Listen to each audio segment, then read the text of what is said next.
A silent watcher stands atop the pyramid at Teotihuacan, seeing every movement along the Avenue of the Dead. This perfect alignment was not for the stars alone, but for the eyes of power. Ancient cities were deliberately designed to be watched, and their streets and temples were tools of social control. By the end of this journey, you will see every ancient ruin as a living blueprint for power. We will uncover why rulers built cities to see everything and how they used architecture to make people govern themselves. This story connects directly to the cameras and algorithms that watch us today. What is the true price of a perfectly ordered society? The principle is ancient, but the name is modern. In the late 18th century, a philosopher named Jeremy Bentham designed a revolutionary prison he called the Panopticon. Its layout was chillingly simple. A central watchtower stood surrounded by a ring of prison cells. The crucial detail was this: the guard in the tower could see into every cell, but the prisoners could not see the guard. They never knew if they were being watched at any given moment. The result was not just surveillance, it was self-regulation. People, believing they might be observed, would begin to police their own actions. This is the essence of Panopticism, the power of the unseen observer. But this was not a new invention. It was merely giving a name to a form of control that kings and priests had mastered for thousands of years. They just used stone and sunlight instead of iron and brick. In ancient cities, the central watchtower was not a single building but the entire sacred and royal architecture. Think of the Ziggurat towering over Mesopotamia. Its massive steps rose high above the flat plain, a permanent fixture on the horizon visible from every corner of the city. A priest standing at its summit was not just closer to the gods, he was a living extension of their gaze. Down below, the citizens went about their daily lives. They could not see if anyone was actually looking down from that holy height, but they had to assume someone was. The temple was always there, an unblinking eye. This created a psychological landscape far more effective than any wall. There was no need for a soldier on every street corner when the very shape of the city whispered a constant reminder. You are being watched. This architectural strategy was a brilliant form of soft power. It maintained social order without the overt brutality of constant military patrols. The long, straight processional avenues like the one in Teotihuacan were not just for grand parades. They were sightlines. They channeled movement and made individuals visible across great distances. A person walking such a street would feel exposed, conscious of their place within the larger order. The goal was to make control feel innate, as natural and unquestioned as the sunrise. It was cheaper and more durable than an army, a self-sustaining system of power, and this ancient blueprint for social management did not fade away. It simply evolved, finding its most powerful expression not in stone, but in the invisible networks that watch over us today. To understand how this idea began, we must look to its first and most literal architects. This divine gaze was the ultimate unseen guardian. Before any king could watch his people, he first had to convince them that the gods were always watching. The highest point in any ancient city was not reserved for the palace, but for the temple. By placing the house of the gods on a man-made mountain, the ziggurat, architects created a permanent symbol of celestial oversight.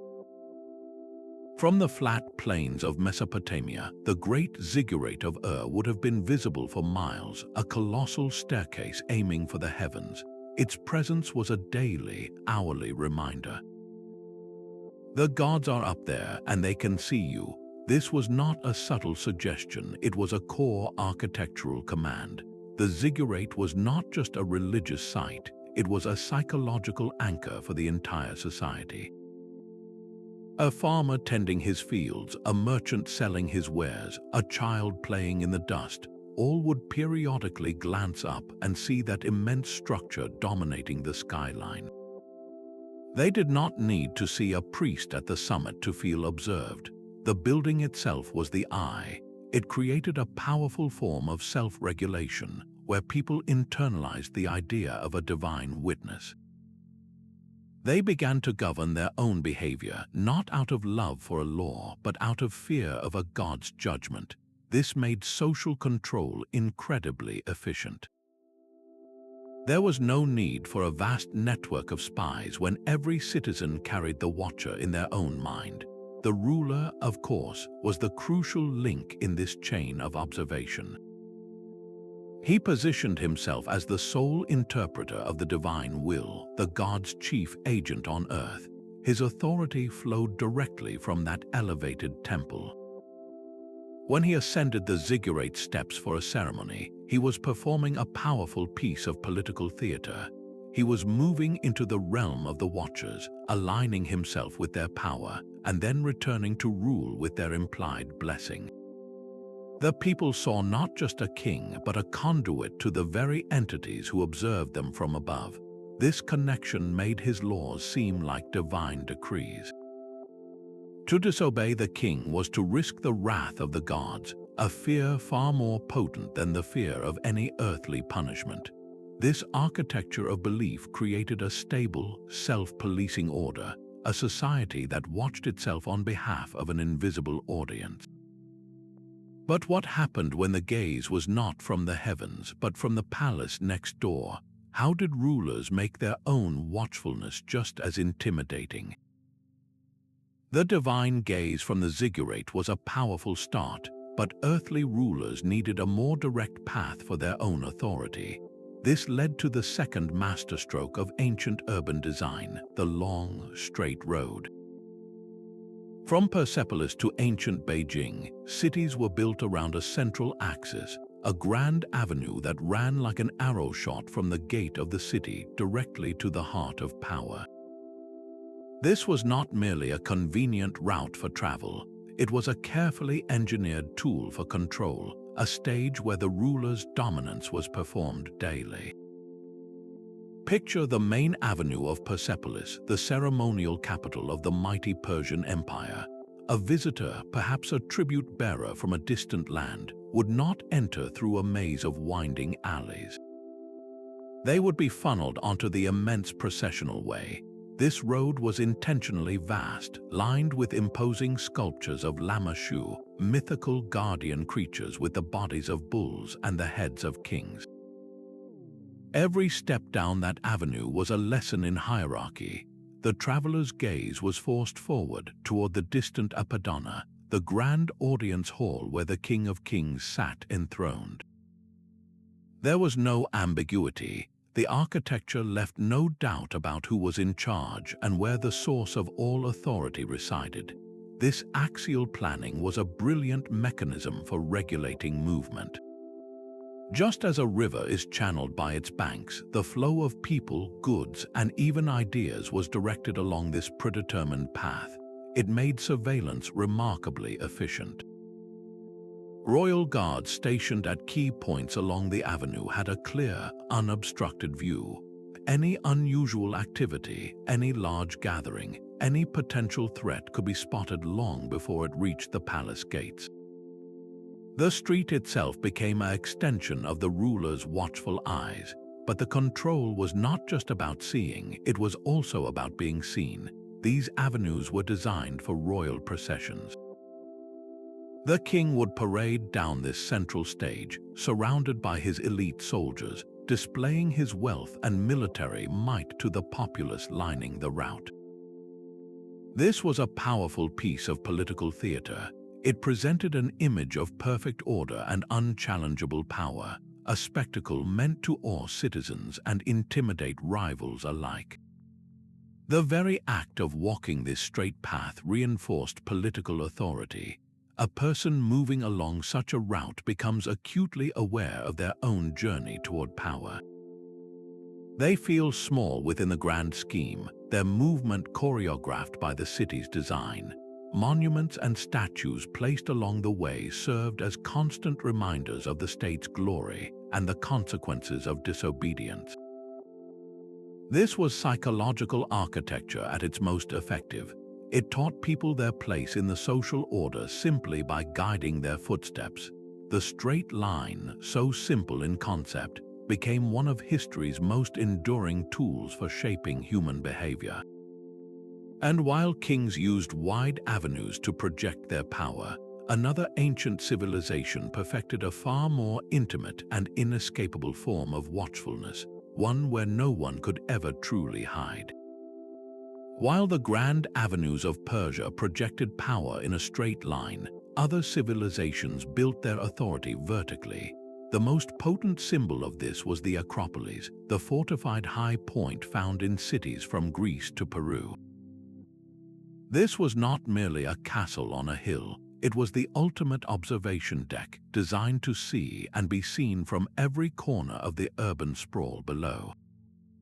Take the Acropolis of Athens, its gleaming white marble temples crowning a sheer cliff face. From that vantage point, a sentinel had a panoramic view of the Agora, the harbor, and the winding streets of the city. He could spot a foreign ship days before it landed or notice an unusual crowd gathering in the marketplace, but the military advantage was only part of the story. The true power of the Acropolis was psychological. For the average Athenian citizen going about their day, the Parthenon was always in their line of sight. Its presence was a constant, silent announcement. The state is up there and it can see you. This created a powerful, non-verbal dialogue between the rulers and the ruled. The elite lived and worshipped in their elevated sanctuary, physically and symbolically above the commoners in the crowded plains below.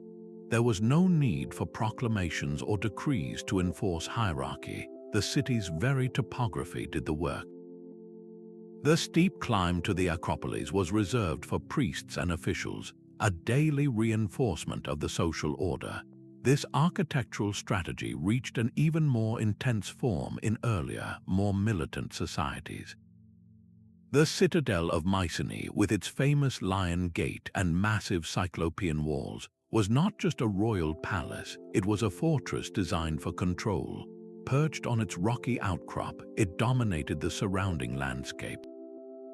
The king inside those walls did not need to patrol the streets. His fortress did the watching for him. The sheer, imposing walls were a statement of separation and strength, a physical barrier that also served as a visual reminder of who held ultimate power. The common people lived in the lower town, their lives unfolding under the literal shadow of the citadel. This constant physical manifestation of the watchful state made rebellion a daunting prospect. How could you plan a descent when your every move might be observed from that unassailable height? The architecture itself fostered a sense of resignation and acceptance. It made the power structure feel permanent, as unchanging as the hill it was built upon. But the most sophisticated systems of control were not just about watching from above. They were about shaping the very ground people walked on, designing the city itself to guide and constrain behavior in ways that felt almost natural. The very ground beneath these ancient cities was a tool of power. Beyond the walls and watchtowers, urban planners exploited the natural landscape itself to enforce control. A city built on a steep hillside, like the Inca masterpiece of Machu Picchu, was not simply a feat of engineering. It was a strategic masterstroke. Its terraces cascaded down a near vertical mountain ridge, with every dwelling and pathway offering a clear line of sight to others. A person moving through the city would be constantly visible from multiple angles, their movements tracked by the sheer layout of the land. The surrounding jagged peaks acted as a natural barrier, funneling all approachable paths into narrow, easily monitored entry points. This was not a city hiding from the world, but one designed to see everything happening within it. using the mountains as its first and most formidable wall. Similarly, the earliest Mesopotamian cities were often founded at the precise point where two rivers met. This confluence provided vital water and fertile land, but it also created a natural peninsula, a defined and defensible space. Unwanted visitors could not approach unseen from any direction, their movements channeled by the waterways. The terrain itself became an active participant in the system of surveillance, making it nearly impossible for a large group to gather or move without the knowledge of those in the central temple complex. This deliberate choice of location was the foundational act of panoptic design. Before a single stone was laid, the rulers selected a site where the landscape would work for them, amplifying the reach of their gaze. Hills became watchtowers, rivers became moats, and valleys became controlled corridors. This synergy between nature and architecture created an environment where the feeling of being watched was inescapable, woven into the very fabric of the world. And if the land could be shaped for control, then the most vital resource of all, water, offered rulers another profound opportunity to shape human behavior. Water was the ultimate lever of power in the ancient world. In arid regions, the ability to provide or deny this essential resource gave rulers an almost godlike authority over their people. The grand aqueducts of Rome were not merely marvels of engineering, they were the arteries of control. By holding a monopoly on clean water, the state ensured that every citizen's survival was tied directly to its goodwill. The water flowed from a single, centralized source through channels built and guarded by the state to public fountains scattered strategically across the city. These fountains became natural hubs of daily life. People had to gather there to collect their water, making these locations perfect passive observation points. A Roman official did not need to patrol every alley. He simply needed to station himself near a major fountain. There, he could observe the comings and goings of the entire neighborhood, listening for whispers of discontent while everyone performed the most basic task of survival. The system was brilliantly efficient. The populace, dependent on the state for water, would think twice before challenging the authority that kept the precious liquid flowing. This principle reached its zenith in the Aztec capital of Tenochtitlan, a city built on a lake. The Aztecs engineered an intricate network of canals that served as roads for their canoes. These waterways were the city's lifeblood, facilitating trade and transportation, but they also functioned as clear, unobstructed sightlines. A watchman on a causeway or a temple platform could see directly down the long, straight canals, monitoring movement across vast distances. Controlling this aquatic infrastructure meant controlling the city itself. The state organized the labor for dredging the canals and maintaining the dikes, creating a cycle of dependency. The people relied on this maintenance for their safety and commerce, which in turn required them to cooperate with the central authority. This was control disguised as public service. The very infrastructure that made life possible also made surveillance inescapable. Can you imagine the power held by those who decided which neighborhoods received fresh water and which were left with the stagnant canals? This hydraulic control created a society that policed itself, knowing that stepping out of line could mean losing access to the source of all life.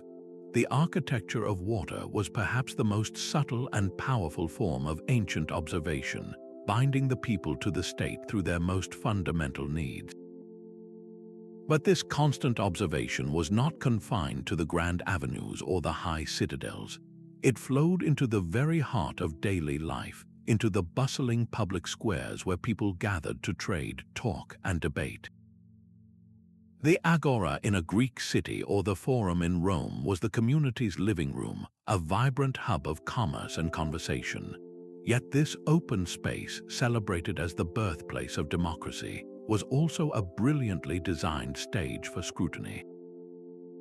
Enclosed by the most important civic buildings, the law courts, the Senate House, the major temples, the square created a natural amphitheater of observation. A magistrate standing on the steps of the basilica or a priest on the temple porch had a commanding view of the entire scene. They could watch who was meeting with whom, note the size and mood of a gathering crowd, and listen for the rising tones of a persuasive orator who might challenge the established order. The very accessibility and simple, rectangular shape of these spaces were not accidents of design. They ensured clear sight lines, making it easy for authority to monitor the pulse of the city. Every transaction in the marketplace, every political discussion, every shared piece of gossip happened under the implied gaze of power. This turned community life into a subtle performance. People knew on some level that their actions were on display. They might moderate their speech, choose their companions carefully, or think twice before joining a heated debate. The forum was not just a place for free expression. It was a place where expression was curated by the ever-present possibility of being watched. This architectural setup encouraged a society where citizens would, often unconsciously, police their own behavior to align with public norms. The feeling of freedom in the open square was intertwined with a gentle, persistent pressure to conform. And if the state could watch you in the open plaza, its gaze would soon follow you home, into the seemingly private spaces of your own neighborhood. The open forum gave power a place to watch the crowd, but the real mastery lay in organizing the crowd itself. This brings us to the ultimate tool for imposing order, the simple, relentless grid. In cities from the Indus Valley to the farthest reaches of the Roman Empire, the rigid street plan was a declaration of control. Mohenjo-Daro, one of the world's earliest major cities, was laid out with a mathematical precision that feels startlingly modern. Its wide, straight streets ran at perfect right angles, creating uniform city blocks that were identical and predictable. This was not an accident of urban growth. It was a deliberate design for maximum legibility. For a ruler or a tax collector, a grid plan made the entire city instantly understandable. Every street was a straight line, every block a known quantity. There were no confusing labyrinths where people or problems could hide. A deviant building, an illegal addition, or an unauthorized gathering would stand out immediately against the strict geometric background. The grid turned the city into a map that was easy to read for those in charge. This geometric order had a profound psychological effect. It imposed a sense of state-sponsored rationality onto the organic chaos of human settlement. Walking these uniform streets, a citizen internalized the message that life itself should be orderly and predictable. Any deviation from the norm in architecture or in behavior felt like a transgression.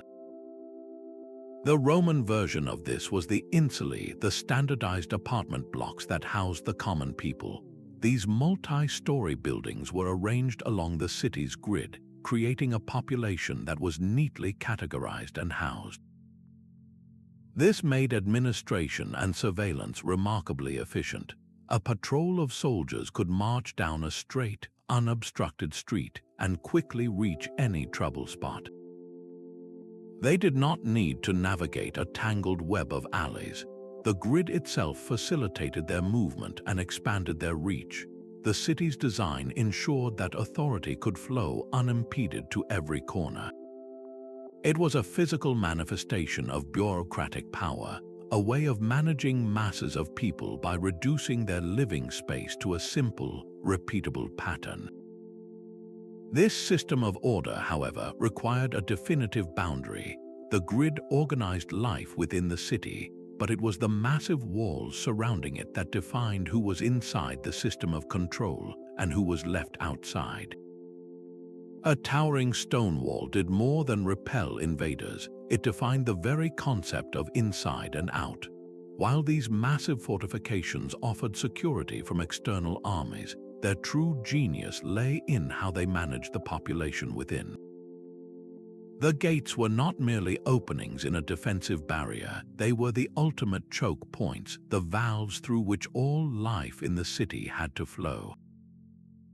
By controlling these few access points, authorities could monitor and restrict movement with absolute precision.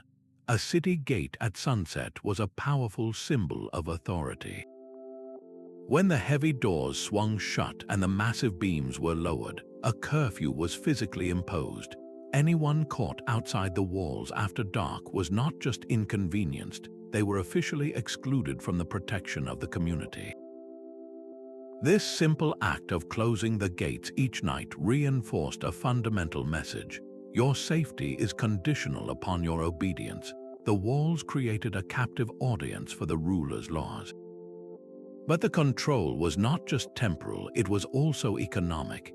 Every merchant bringing goods to market, every farmer with a cart of produce, had to pass through these narrow gateways.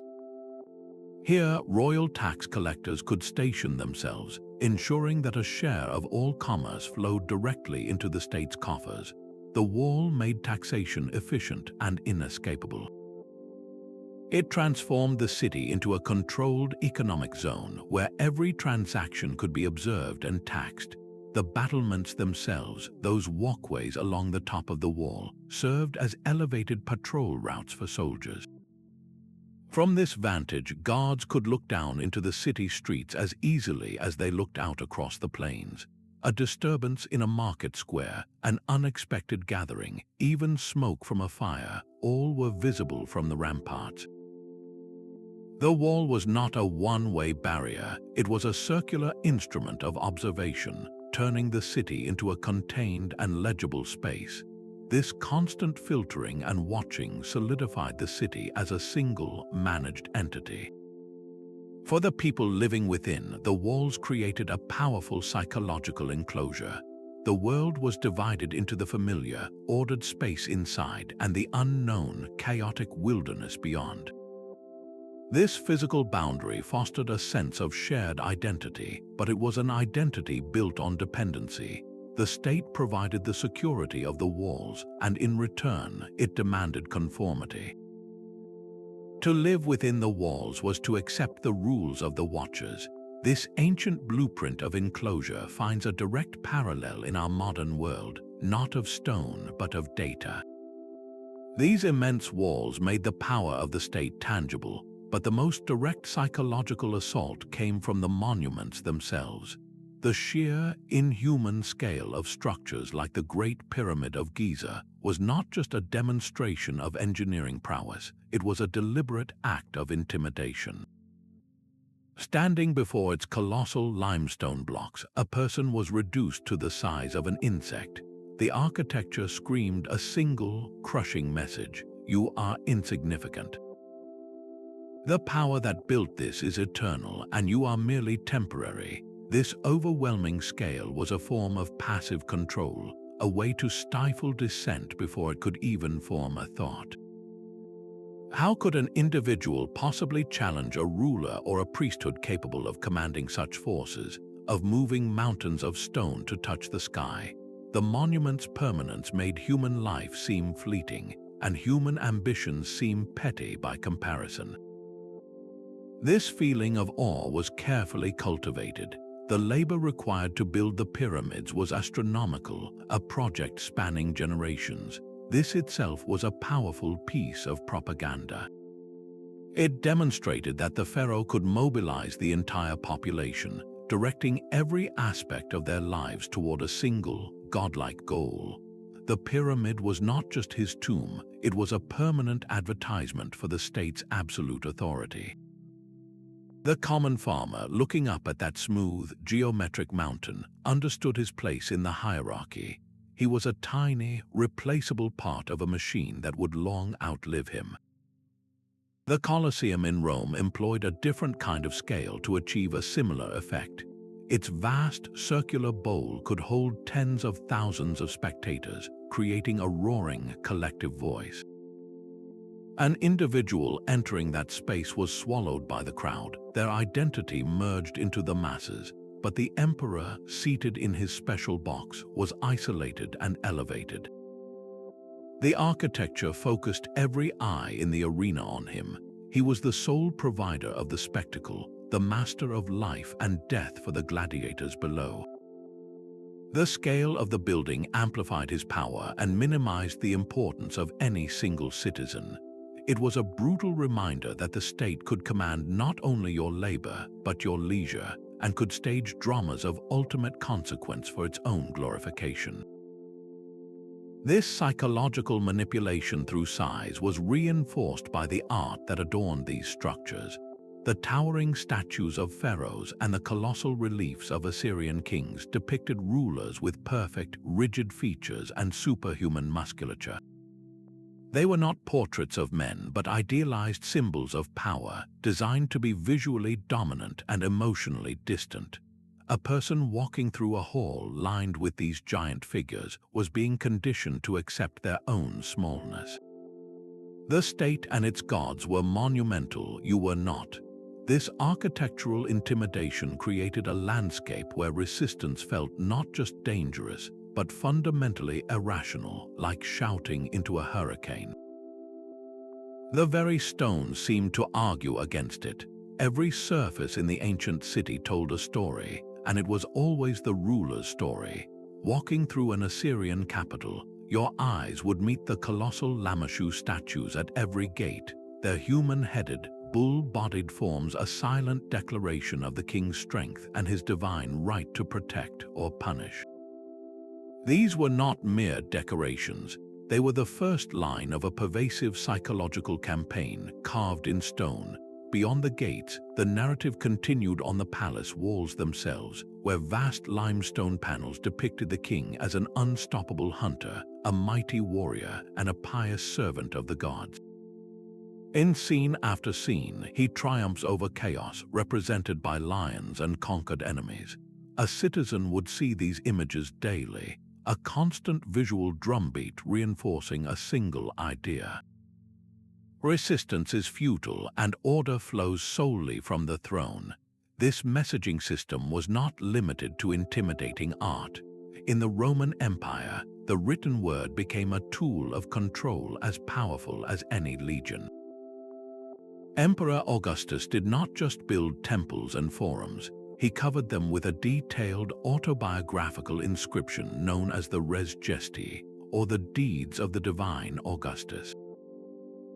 This text, copied and displayed across the empire, listed his accomplishments, his generosity, and the peace he had brought. It was a masterclass in political branding, transforming public spaces into open-air history books that taught only one approved version of events. You could not escape the official narrative. It was on the walls of the market, the base of a statue, the entrance to a bathhouse. Even a person who could not read would understand the authority radiating from those meticulously carved letters, a permanent record of power meant to outlast spoken words. Frescoes in Minoan palaces or intricate mosaics in wealthy Roman villas served a similar, if subtler, purpose. They depicted idealized scenes of daily life, orderly harvests, religious ceremonies, bountiful feasts, all made possible by the stable rule of the elite. This art created a vision of the perfect society, a world that functioned smoothly only when everyone accepted their designated role. It was a promise and a warning woven into the very walls of homes and government buildings. By saturating the environment with these images, the state made its ideology feel like the natural state of the world. The visual landscape became a co-conspirator in maintaining control, priming the populace not just to be seen, but to accept what they were told. The architecture watched and the art spoke, creating an inescapable dialogue of power. This control of the visual world laid the foundation for an even more direct form of influence, one that targeted the mind through the ear. The silent stones were never truly silent. Beyond the visual spectacle of pyramids and processional ways, ancient rulers mastered a more subtle dimension of control, the very soundscape of the city. They understood that power could be projected not just through sight, but through sound, engineering the acoustic environment to amplify authority and whisper conformity. The most powerful tool for this was strategic placement. A temple perched high on its Acropolis or Ziggurat did more than dominate the skyline. Its elevated position created a natural amplifier. When a priest chanted a hymn or rang a sacred bell, the sound would travel down the slopes, washing over the city below. For the people in the streets, this was not a choice but an immersion. The voice of the gods, or their earthly representatives, became an inescapable part of daily life, a constant auditory reminder of the celestial order. This principle was perfected in the open-air amphitheaters of Greece and Rome. The brilliant design of these structures was not just for good viewing, but for perfect hearing. The curved stone seating acted as a giant sound reflector, capturing the voice of a single orator and projecting it to every one of the thousands of spectators. A political leader could speak in a normal, conversational tone and be heard with perfect clarity in the very back rows. This acoustic miracle made his words feel immediate and powerful, as if he was speaking directly to each individual, forging a powerful, intimate connection that reinforced his authority. But this control of sound had two faces. While public spaces were designed to carry the voices of the powerful, elite areas were often engineered for privacy. The thick walls of palaces, the winding corridors of administrative buildings, and the secluded courtyards of wealthy villas were designed to absorb and muffle sound. This allowed rulers and their advisors to conduct secret discussions, safe from the eavesdropping of the masses. The common people lived in a world of amplified proclamations, while the elite enjoyed the privilege of quiet, confidential conversation. This sonic inequality was a profound marker of social hierarchy. The daily soundscape itself became a schedule enforced by bells and horns. The blast of a trumpet from the citadel might signal the opening of the city gates at dawn. The ringing of a bell could mark the hours for market, for prayer, for the closure of the gates at dusk. These sounds regimented life, creating a rhythm dictated entirely by the state. There was no need for a personal timepiece when the city itself told you what to do and when to do it. This auditory control reached its peak during public rituals. The coordinated chanting of thousands during a religious festival, the roar of the crowd in the Coliseum, the rhythmic marching of soldiers, these were all carefully orchestrated sound events. They created an overwhelming sensory experience that could unite the population in a shared emotional state, often one of awe or fear directed toward the ruling power. The soundscape was not a background detail, it was an active instrument of governance, shaping emotions and behaviors as effectively as any law. The city itself became a stage for a carefully scripted drama of power. Woven through the rigid grid of streets and the shadow of the Acropolis were special routes reserved for ritual, the sacred pathways used during religious festivals and state triumphs. These were not ordinary roads, they were the settings for a unique form of ceremonial surveillance. On days of grand processions, the entire social order was put on display and made to march. The elite, carried on litters or riding in ornate chariots, would travel the designated path, such as the sacred way leading up to the Temple of Apollo at Delphi. But the true audience was not just the gods. The common people were required to line the route, creating a living corridor of spectators. In this moment, the dynamic of observation was inverted, yet intensified. The rulers were not hidden in a tower, they were moving through the heart of the crowd, close enough to make eye contact. They could see the faces of their subjects, gauge their enthusiasm or their silence, and take a visual census of the city's morale. Every cheer, every sullen expression was a piece of data. This was mass observation as public spectacle. The procession was a performance of strength, a rolling advertisement for the state's wealth and military might, with soldiers, captives, and treasures paraded in a deliberate sequence. But it was also a census, a loyalty test, and a psychological assessment all happening at once. The populace, gathered in one place, became a legible entity for the ruling class to read. This practice of using ceremonial movement to enforce control reached its ultimate architectural expression in a building designed not for living or worship, but purely for watching. This architectural principle of watching the watchers found its ultimate expression in the grand arenas of the ancient world. The Coliseum in Rome was more than a venue for brutal entertainment. It was a sophisticated surveillance machine in the guise of a public gift. Its brilliant design seated tens of thousands of people in a steep, circular bowl, ensuring that every single spectator had an unobstructed view of the spectacle in the central arena. But this also meant that every spectator was equally visible. From the imperial box, the emperor enjoyed a commanding, panoramic view not just of the gladiators below, but of the entire roaring crowd.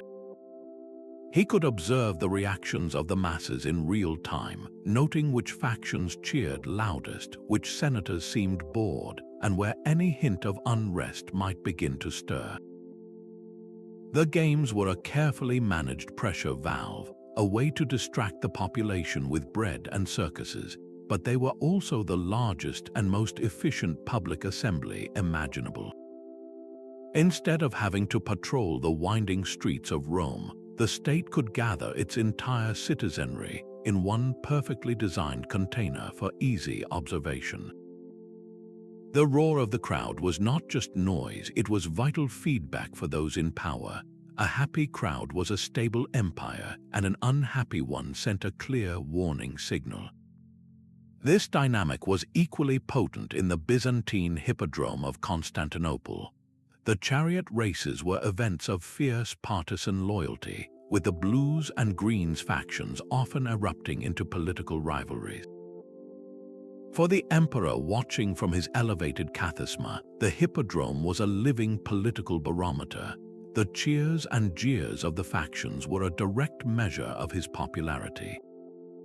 A disputed race could spark a riot, as the infamous Nika revolt proved, but on a normal day, it was a controlled environment where the populace could express their passions under the watchful eye of the state. The thrill of the spectacle was always intertwined with a subtle, underlying tension. The crowd was both audience and performer, celebrating their freedom while being meticulously catalogued by the power that granted it. This logic of observation did not end when the spectators returned home. It extended into the very design of their dwellings, creating a world where no one was ever truly alone.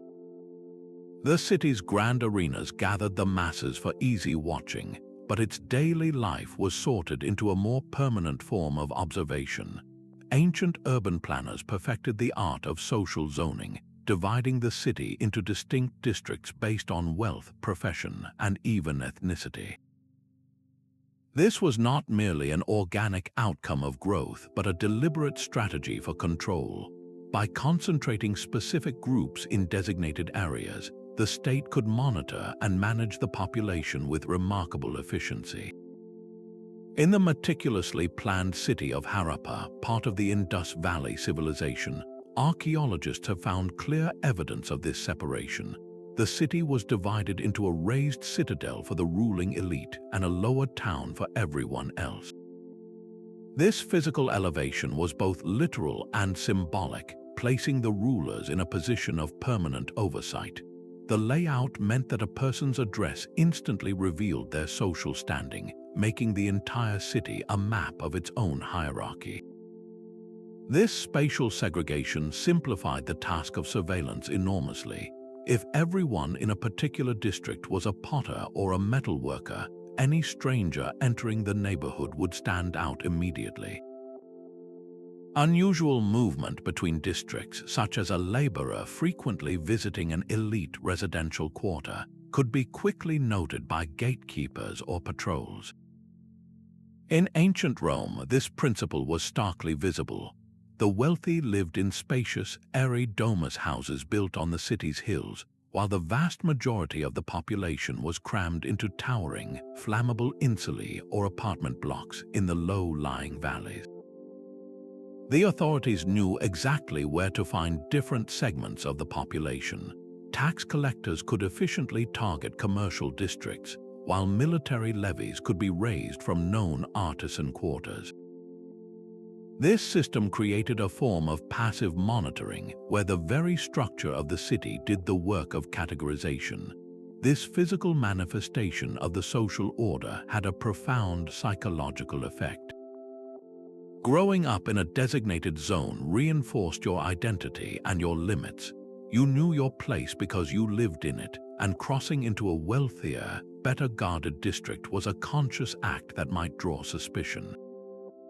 This zoning was often complemented by a network of informants, shopkeepers in a crowded neighborhood, gatekeepers at district boundaries, even neighbors living in close quarters, all became unwitting agents of control. They knew the normal rhythms of their area, and anything out of the ordinary was a potential piece of information that could be traded for favor or coin.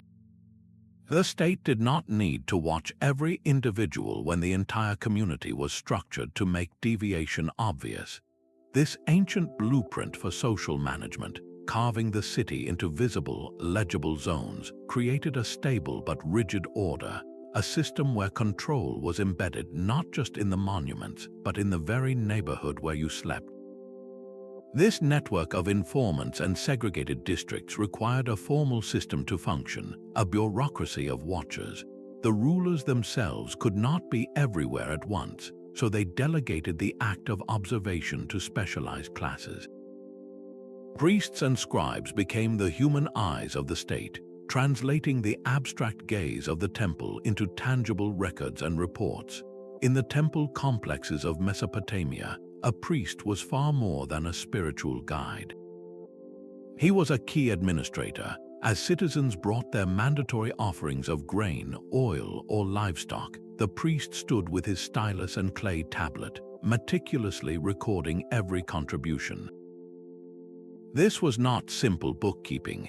It was a dual act of devotion and surveillance. The record of your offering was a public measure of your piety, and by extension, your loyalty to the god and the king who served as his intermediary.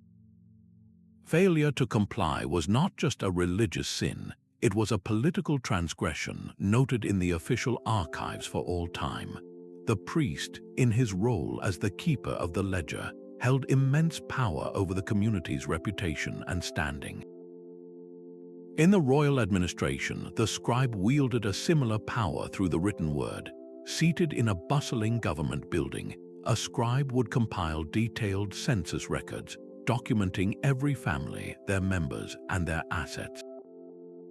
He recorded land ownership, tracking who farmed which plot and what taxes they owed. This created an unprecedented level of visibility into the lives of ordinary people.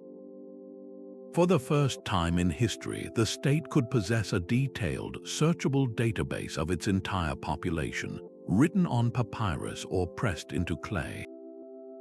This bureaucratic apparatus extended the ruler's gaze into the most private corners of daily life. A scribe knew not just how much grain you harvested, but if your harvest was smaller than the previous year, triggering an inquiry. He knew if a son had come of age, making him eligible for military service or a new tax. This information was power, and it allowed the state to anticipate needs, quell dissent, and extract resources with ruthless efficiency. These literate classes formed an early intelligence network. Magistrates and local officials, often drawn from these same educated ranks, would patrol markets and neighborhoods, their authority vested in their ability to read the law and write a report. They acted as the final link in the chain, the human agents who could confront a citizen based on the information gathered by the priests and scribes. This system created a powerful feedback loop. The temple records informed the tax rolls, which guided the magistrates' patrols, which in turn generated more reports for the archives. Every transaction, from a purchase at the market to a sacrifice at the altar, could potentially be observed, recorded, and filed away. This was a surveillance state built not on cameras, but on clay tablets and human memory, establishing a precedent for control through information that would echo for millennia. The true power lay not in watching everyone at once, but in making everyone believe that their actions, no matter how small, could be written down and used against them. The Nile was the perfect spine for a panoptic state. Every year, its predictable flood deposited rich black silt across the floodplain, a life-giving miracle that the pharaoh claimed to command. The entire civilization was strung along this single, narrow corridor, a natural highway that made control almost effortless. A royal barge sailing from the capital at Memphis could project power to the farthest reaches of the kingdom, its progress watched from both banks. But the true genius of Egyptian urban design was how it concentrated this control at key points. The capital city was the node where all the threads of power converged. Temples were not isolated sanctuaries. They were massive, self-contained economic and administrative centers, strategically positioned along the river. Their towering pylons and obelisks were the first things a traveler would see, a clear marker of state authority. Within their high walls, priests operated the granaries that stored the nation's wealth. By controlling the food supply, they held the ultimate leverage over every farmer and laborer. Your survival depended on the grain ration distributed under the watchful eyes of the temple scribes, who recorded every measure allotted. This was surveillance through sustenance. The royal palace was always situated with strategic advantage. In Thebes, the pharaoh's residence was on the east bank, the side of the living and the rising sun, while the tombs and mortuary temples were built on the west bank, the realm of the dead. This symbolic geography was also a practical division. The palace compound, often elevated or walled, provided a clear vantage point over the city's administrative quarters and the bustling river port. From his balcony, the pharaoh could observe the comings and goings of officials, soldiers, and merchants, a living god overseeing the daily functions of his domain. This system was cemented by an unending visual campaign. The pharaoh's image was everywhere, carved into the sides of cliffs, painted on public buildings, and stamped onto everyday objects. He was depicted in a rigid, standardized pose, larger than any other human figure, often shown receiving the symbols of power directly from the gods. This iconography was not art for art's sake. It was a constant, inescapable reminder that the ruler was the divine intermediary. His gaze was the god's gaze. To challenge him was to challenge the cosmic order itself, an act of sacrilege that would bring chaos upon the entire land. In ancient Egypt, the architectural, the economic, and the theological were woven into a single, seamless fabric of control. The river provided the highway, the temple controlled the grain, the palace commanded the view, and the art justified it all. This created a society where the feeling of being watched was as natural as the Nile's current, a gentle but unyielding force guiding every aspect of life. The pharaoh did not need a secret police force in every village because he had built a world where every citizen carried the watcher within their own mind. A perfect and self-sustaining panoptic system that endured for 3,000 years. The ultimate expression of this control was not born in a city, but in a tent on a distant frontier. The Roman legion, an army of conquest, carried with it a portable blueprint for absolute order, the castrum. Each night on hostile ground, thousands of men would transform an empty field into a perfectly organized fortress. This military camp was a machine for living, and its design was a masterclass in panoptic logic. At its heart lay the praetorium, the commander's tent. From this central point, the two main streets, the Cardo and Decumanus, stretched out to the perimeter gates, slicing the camp into 4 identical quadrants.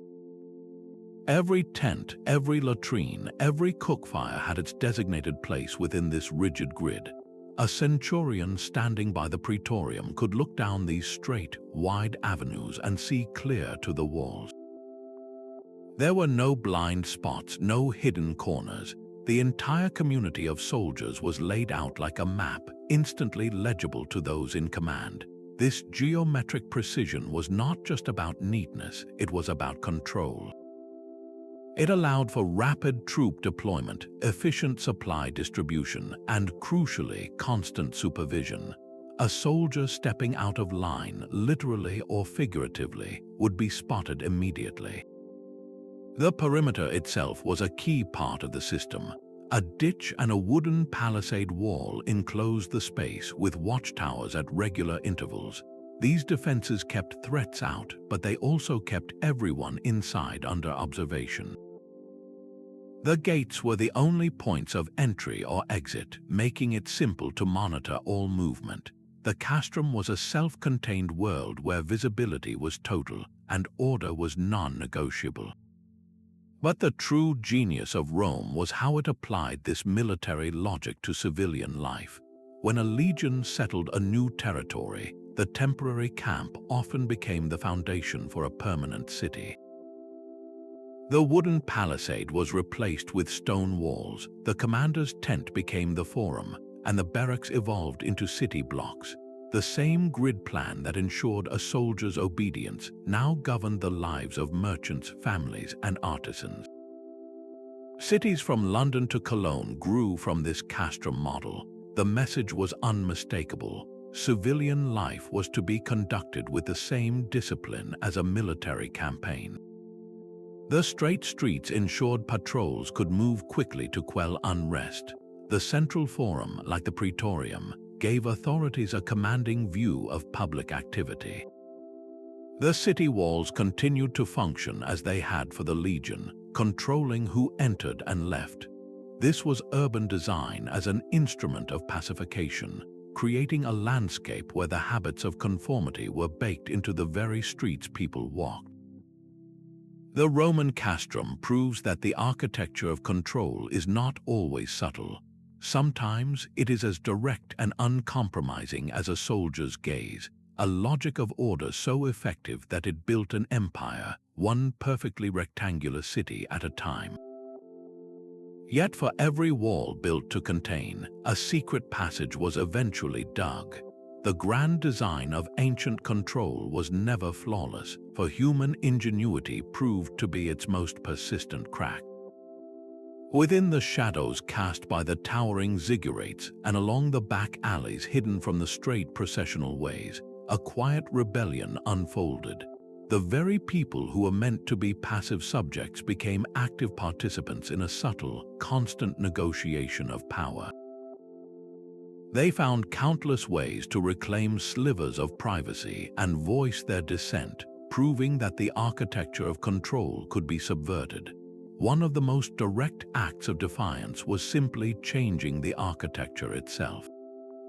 In cities with rigid grid plans like those in the Roman Empire, archaeologists have found clear evidence of this pushback. Homeowners would illegally extend their houses outward, building bay windows or extra rooms that encroached upon the public street. This created an uneven, jutting streetscape that broke the perfect, surveillable line intended by the urban planners. These unauthorized additions were more than just extra space. They were a physical rejection of the state's demand for uniformity and legibility, creating visual obstacles that disrupted the clear sight lines so cherished by authority. Similarly, the discovery of hidden tunnels beneath palaces and temples, such as those used by priests in Mesopotamia to move unseen, reveals that even the elites who benefited from the system sought ways to operate outside the official gaze.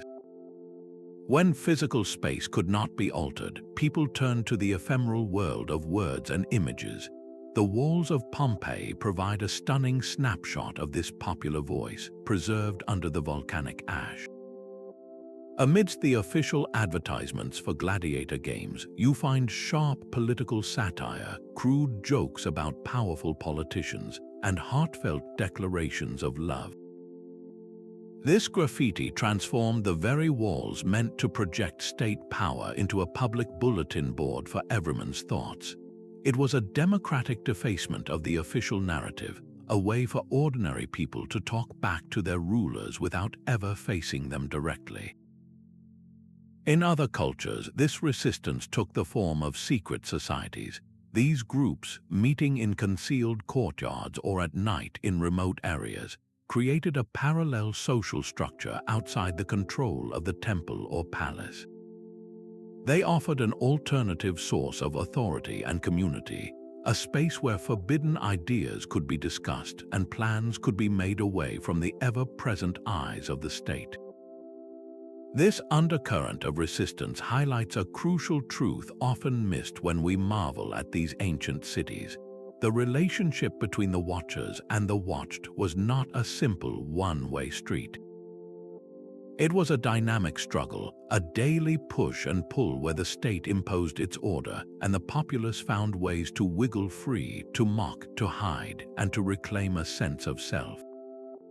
The grand monuments and straight streets tell the story of power's ambition, but the crooked alley, the hidden tunnel, and the scrawled insult on a wall tell the story of the human spirit's refusal to be fully mastered. This silent dialogue between control and resistance did not end with the ancient world.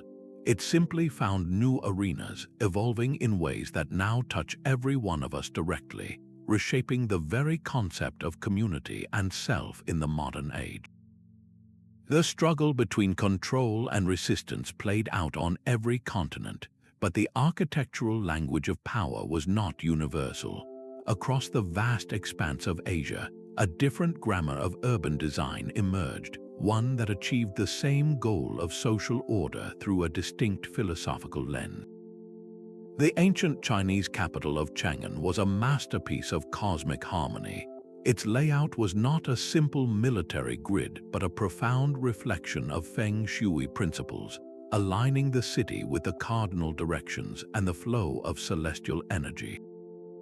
The entire urban plan was a symbolic map of the universe, with the Emperor's Palace positioned at the northern center, mirroring the pole star around which the heavens revolved.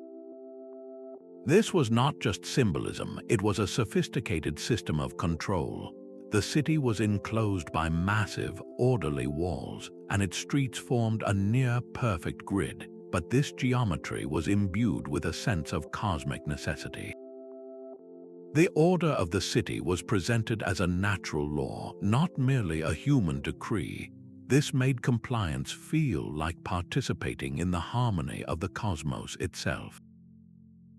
The wide, straight avenues that ran from the imperial palace to the city gates were not just for processions, they were channels of virtuous energy and, not coincidentally, clear lines of sight for imperial guards. While a Roman city like Timgad in North Africa imposed its rigid, checkerboard plan with the uncompromising logic of a military engineer, Chang'an achieved a similar legibility through a philosophy that connected the social order to the very order of the universe. In both cases, the result was a highly observable population. In Chang'an, residential wards were enclosed within their own walls, their gates locked at night, creating easily monitored units within the larger city. This compartmentalization made it simple for authorities to track movement and contain any unrest. The Roman system, by contrast, relied on the open grid and the constant, visible patrol of soldiers to project its authority.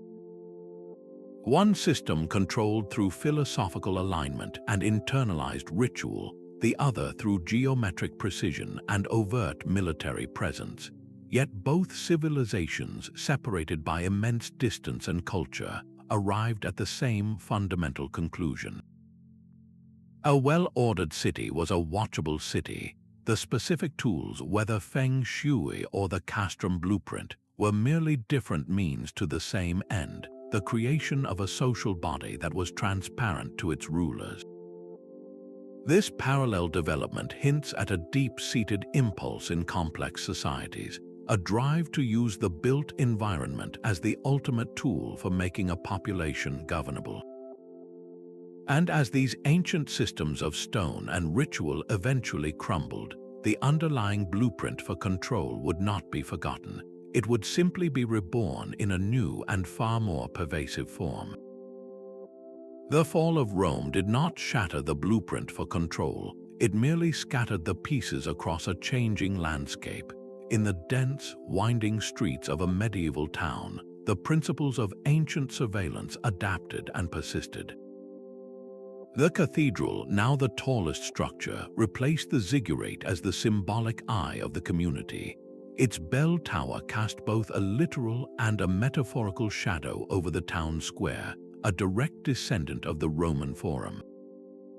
From this elevated perch, the church could monitor the life of the city, its bells regulating the hours for work, prayer, and curfew, much like the trumpets from a Roman citadel. The town gates still slammed shut at night, and the ruling lord's castle, perched on the highest available ground, continued the ancient tradition of the Acropolis, a constant, fortified reminder of secular power looking down upon the populace. This architectural legacy found its most precise and chilling expression during the Renaissance, an era of rediscovered classical knowledge that was eagerly applied to the art of governance. The ideal city of Pomonova, built by the Venetian Republic in the late 16th century, is a stunning example. From above, its form is a perfect geometric star, a shape designed to deflect cannonballs but also to facilitate absolute observation. Every one of its radial streets points like an arrow to the central piazza, a vast, open space reserved for military musters. A commander standing in that central square could look down any street and see directly to the city's massive outer walls. There were no alleys to hide in, no curves to break the line of sight. Pomonova was the Roman castrum reborn in stone, a machine for seeing and controlling its inhabitants. The city itself was a weapon, and its people were the ammunition to be deployed and monitored with mathematical efficiency. This was not an organic community. It was a declaration that the dream of perfect order, first dreamed by ancient kings, was alive and well. The Watchers had simply traded togas for blueprints, proving that the urge to design a perfectly visible society is a thread woven through the very fabric of human civilization. The thread running from the ziggurat to the medieval cathedral finds its most explicit blueprint in the mind of an 18th century philosopher. Jeremy Bentham, designing his ideal prison, gave a name to the ancient principle we have been tracing. He called it the Panopticon. His design was starkly simple, a circular building with a central watchtower. From that single point, a guard could see into every cell, but the prisoners could never see the guard. They never knew if they were being watched at any given moment. The goal was not just to observe, but to compel self-regulation. The mere possibility of surveillance would force inmates to police their own behavior. Bentham was not inventing a new idea. He was merely describing with brutal clarity the logic that pharaohs and emperors had built in stone for millennia. The Panopticon was the ancient architecture of control, stripped of its religious justification and repackaged as a machine for human management. This concept, Panopticism, reveals the chilling continuity at the heart of our story. The central tower has simply changed its form. Today, it is not made of stone or iron, but of code. The unblinking eye is no longer a priest on a pyramid, but the silent gaze of a closed-circuit television camera on a street corner, the unseen algorithm that tracks your online purchases, and the social media platform that records your every click and scroll. The feeling is identical. You are being watched even if you cannot see the watcher. This digital panopticon operates on the same fundamental principle. Your data is harvested constantly, creating a detailed profile of your habits, your desires, and your fears. This information is power, allowing corporations and governments to nudge your behavior, predict your actions, and ultimately shape your reality. The long, straight avenues of Persepolis have become the clean, predictable user interfaces of our apps, channeling our digital footsteps just as effectively. The zoning of ancient Harappa finds its echo in the algorithmic sorting that places us into demographic bubbles and targeted advertising groups. The goal remains the same: to create a legible, predictable, and manageable population. Understanding this ancient blueprint is no longer just an academic exercise. It gives us a critical lens to see the invisible architecture of our own world. When we recognize the panoptic logic in the smart city that monitors traffic flow and in the loyalty card that tracks our grocery purchases, we can begin to ask crucial questions. Who is building these new watchtowers and for what purpose? The relationship between space and power, whether carved from limestone or constructed from ones and zeros, follows a disturbingly consistent pattern. The stones of Teotihuacan whisper a warning across the centuries, a reminder that the price of a perfectly ordered society has always been a measure of our own freedom. This architectural legacy forces a difficult question. What is the true price of a perfectly ordered society? For millennia, rulers have argued that this control was the necessary foundation for civilization itself, the only alternative to chaos and violence.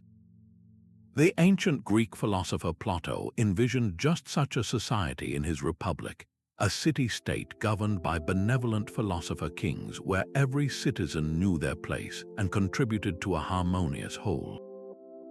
In this ideal, the rigid order imposed by design was not oppression but a form of enlightenment, a path to collective peace and prosperity. The straight streets and watchful temples were, from this perspective, tools for achieving a greater good. But this vision has a dark and inevitable flip side.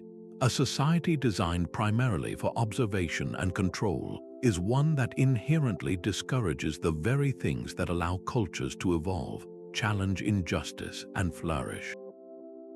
Dissent, the lifeblood of political progress, becomes incredibly dangerous when every conversation in the forum might be overheard. Creativity and artistic innovation often emerge from the messy, unobserved corners of life, from the back alleys and private spaces that these controlled environments sought to eliminate. Can a genius truly emerge if their unconventional ideas are spotted and suppressed before they can even take root? The very human spirit of spontaneity and rebellion is what these systems were built to contain. This is the core ethical dilemma. The security offered by the panoptic city comes at the cost of a certain kind of freedom, the freedom to be anonymous, to experiment, to make mistakes without the fear of permanent record. It creates a social contract written not on parchment but enforced by bricks and mortar. The citizen agrees to be watched and to obey the visible rules, and in return, the state provides safety and stability. But when that contract is physically embedded into your surroundings, leaving you no space to opt out or even question its terms, is it truly an agreement or merely a polite form of captivity? The silent, towering pyramid does not ask for your consent. It simply implies the consequences of refusal. These ancient stones challenge us to look at our own world with the same critical eye. When we advocate for more cameras in public spaces or accept the constant tracking of our digital lives in the name of convenience and security, we are making the same trade-off. We are choosing a version of Plato's ordered republic, but often without the philosopher kings, entrusting that power to corporations and algorithms whose motives are far less transparent. The architecture has changed, but the fundamental question remains: What are we willing to sacrifice for the illusion of perfect order, and what part of our humanity might we lose in the process? Our journey through these ancient streets ends with a profound realization. Urban planning was the original operating system for power, a technology as potent as any weapon. The ziggurat, the straight avenue, the city wall, these were not just buildings. They were deliberate instruments carefully calibrated to observe, to influence, and ultimately to control the human spirit. This was not architecture for defense alone, but for dominance, crafting a social order where authority was both visible and inescapable. The stones themselves were programmed to whisper a constant reminder of who held power. As we walk through our own modern landscapes, surrounded by the silent watch of cameras and the invisible tracking of data, the warning from these ancient cities echoes with new urgency. They teach us to look critically at the spaces we inhabit, to question the silent messages embedded in our own streets and screens. What structures of power are being built around us today, and what kind of society are they designed to create? If this exploration into the hidden language of cities has changed the way you see the world, we would love to hear your thoughts. Share your reflections in the comments and subscribe for more journeys into the